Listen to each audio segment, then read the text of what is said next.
We live in an era that places the utmost value on the notion of efficiency. Efficiency is defined as the state of achieving maximum productivity with minimal wasted effort or expense. In the home, energy-efficient appliances help us save power and protect the environment. And high-intensity interval training is an efficient way to squeeze in a good workout when you're in a time crunch. Efficient communication technologies, such as voice-to-text, allow us to communicate quickly and while on the move. But when it comes to communication, I argue that efficiency isn't always helpful, and I'll explain what I mean. As more and more modes of communication technology develop, we can see that an emphasis on efficiency is actually changing the way that we communicate with one another. Less and less people make phone calls, and more people rely on efficient modes of technology, such as text messaging or instant messages. Well, any way that you look at it, when we see our communication get more efficient, there is almost always a significant sacrifice of details. And it is these details that frequently provide us with contextual cues that, when lost, can negatively impact the effectiveness of our messages. When we interact, we use labels in order to make sense of who we are in relation to other people. This is pretty normal human behavior. We are wired this way. Now, these labels are the foundations for building blocks of identities that we construct for other people. And they typically will reference what we perceive to be the most significant or obvious characteristics that a person may have. While labels may be an efficient way of summing up who the world is or who the people are in the world around us, it isn't helpful and often can cause problems. Here's why. Social psychologists and communication scholars interested in how the brain processes information have identified what is known as the click-whir response. Click-whir is essentially an automated process in the brain that is put in motion by a particular trigger. These triggers are frequently words in the form of labels and the images that we associate with particular labels. Now, like I said, human beings are already pretty efficient. We are wired to recognize patterns and quickly categorize information for future retrieval. But when we get caught up in a click-whir type response, we don't have the opportunity to question why we are responding in the way that we do. We are essentially on autopilot. Now, as a rhetorical scholar, I'm interested in how things like identity labels and the images associated with those labels can function as triggers that put in motion responses that then lead to the creation of and maintenance of social problems, such as social divisions. This work is grounded in the assumption that the meanings that we attach to these labels are socially constructed. This means that we come to understand the world around us by our everyday communication, whether it be interacting with our family and our friends, conversations that we have in school during lecture, our textbooks, social media, streaming services, films you go see in the theater, etc. All of these sources of information teach us what certain labels mean. Now, we also have labels that we use to describe ourselves. The function of these labels is to project an identity outward with the goal of creating what rhetorical scholar Kenneth Burke called identification. Identification is the process by which you actually form a connection with another person. You see yourself as somehow similar to them in some way. These labels will typically reference our various social roles, our dominant attitudes, beliefs, and values, as well as how we spend most of our spare time. So, for example, some labels that I would use to describe myself are educator, scholar, cyclist, empath, daughter, sister, partner, dog mom, and smartass. And anyone that knows me can vouch for that.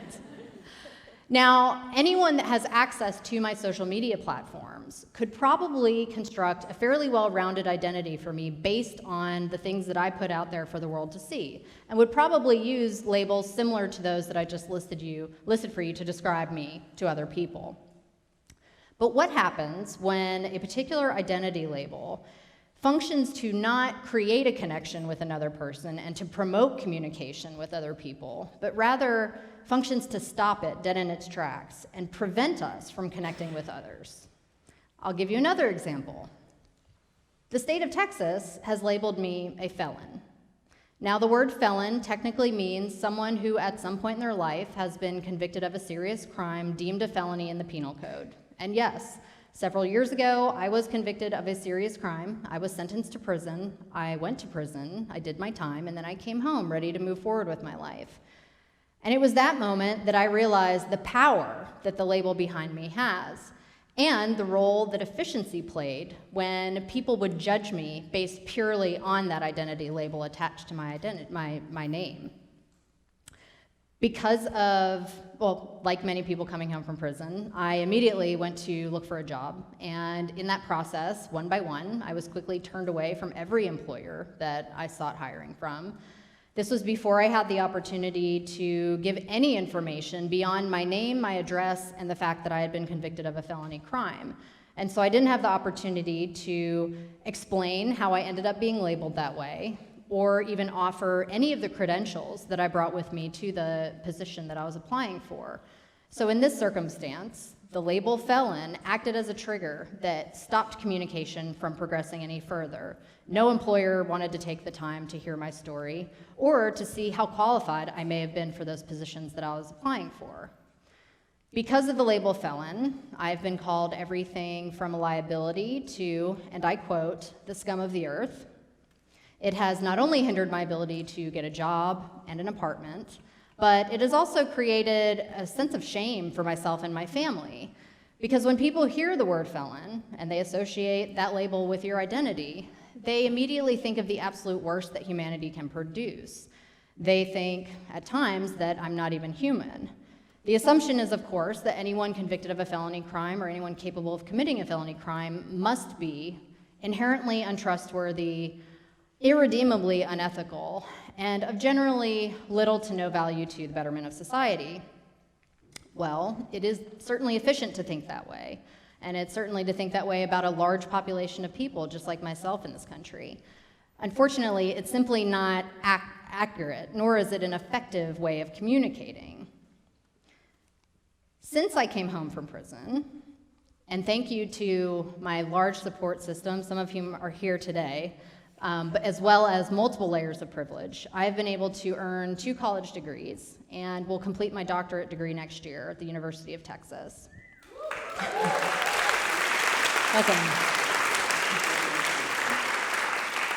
Thank you.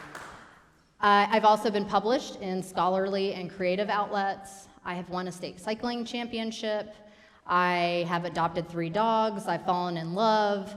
I have dedicated most of my free time, which as a graduate student you won't have much, but most of my free time to volunteer organizations, spending countless hours at countless organizations that I couldn't start to list today. And yet, because of the felon label, people fixate on the image behind me. They don't take the time to find out anything else about me or what I've been doing for the last 8 years. And in doing that, the felon label acts as a trigger.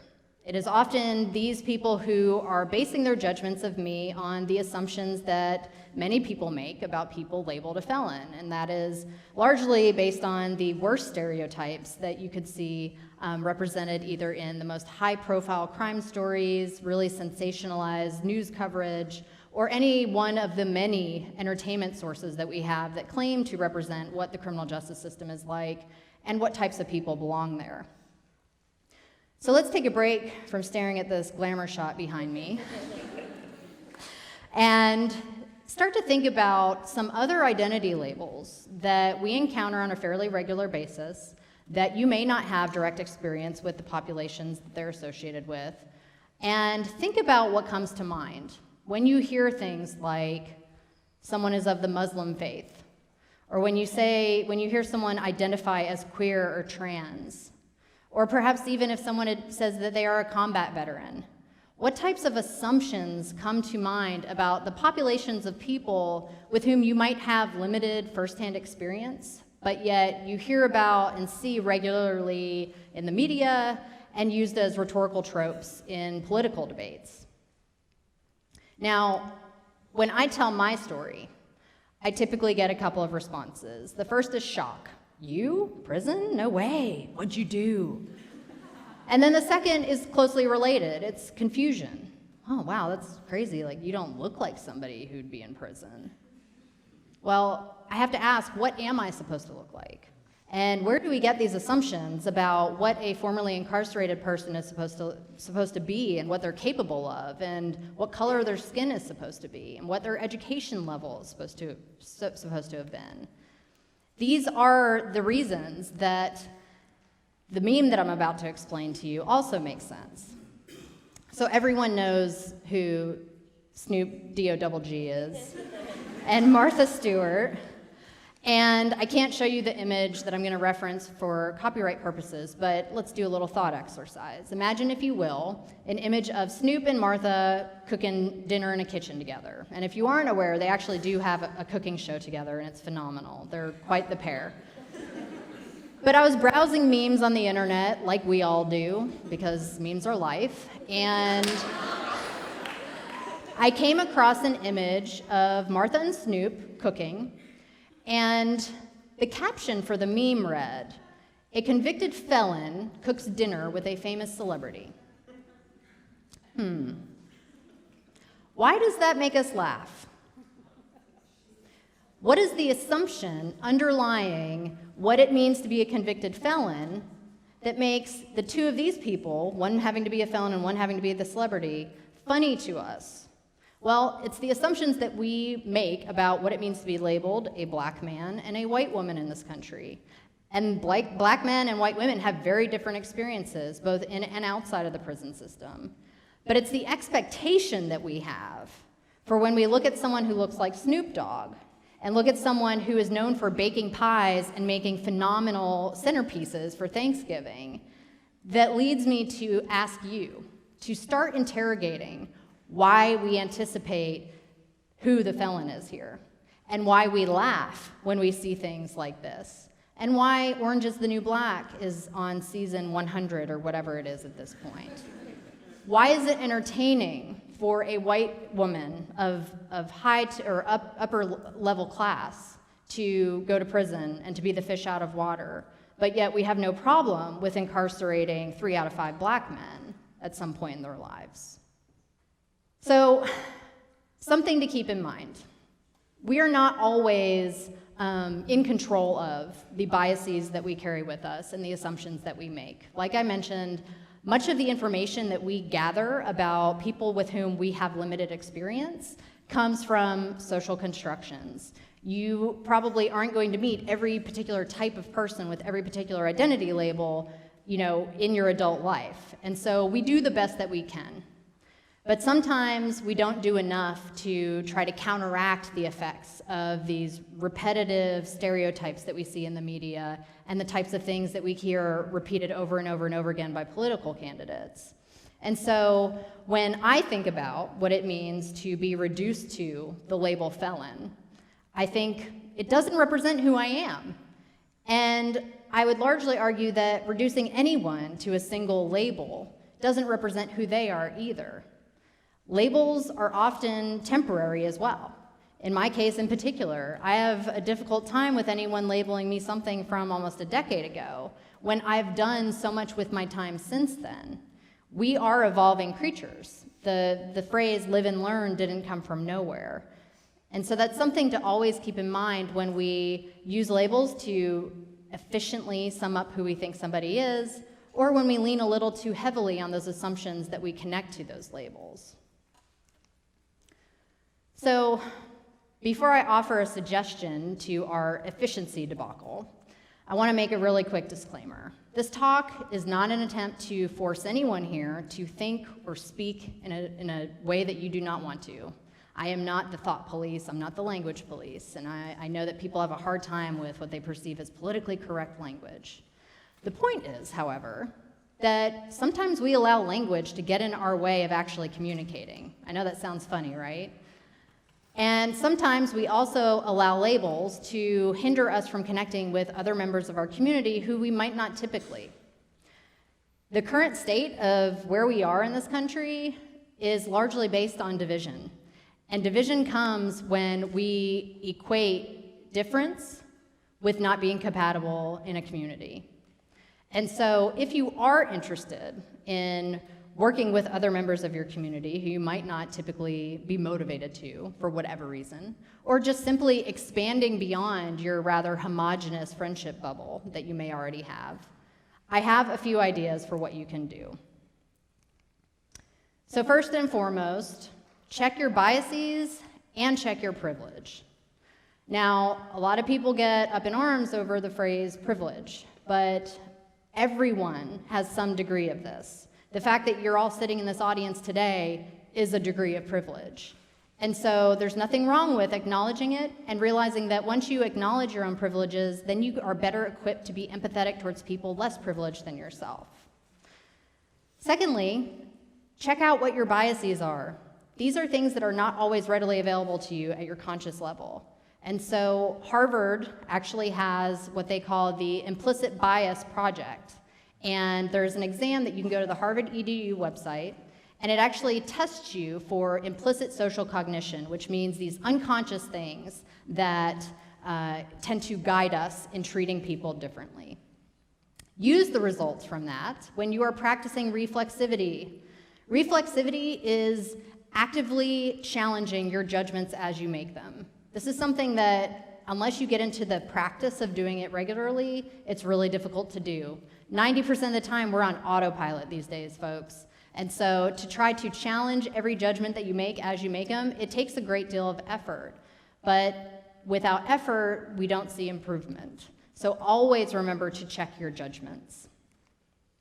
Third, seek identification. This means locating people in your community to connect with who you wouldn't normally. This is not about tokenism. This is about appreciating the value in people being different from yourself. So read a memoir written by someone who is of a different gender identity or a different ethnic background. Go volunteer in a part of your community that you haven't yet or you wouldn't normally. Use these opportunities to form connections and bridges with people where otherwise you would perceive difference. And remember that at the end of the day, difference need not equate division. Difference is super valuable and it enriches our communities. And sometimes it's just a little bit too easy to write people off who are different rather than to seek identification with them. I know that if everyone over the last 8 years of my life treated me as efficiently as job and apartment applications, I would probably have a considerably different circle of friends, and I may not have the fortune of finishing my graduate career next year. And prior to my experience with being labeled a felon and with being ostracized by a lot of members of my community, I didn't pay much attention to the experiences of people that I perceived as different, or the people who are less privileged than myself. And so that's why I'm grateful to be standing on this red dot today and to share my idea that I think is worth sharing. What can happen when we look beyond labels and seek identification with people who we typically wouldn't. And so in closing, allow me to introduce myself again. My name is Susie Bannon. It is an honor to be here. And I might be labeled a felon, but I am a hell of a lot more than that. Thank you.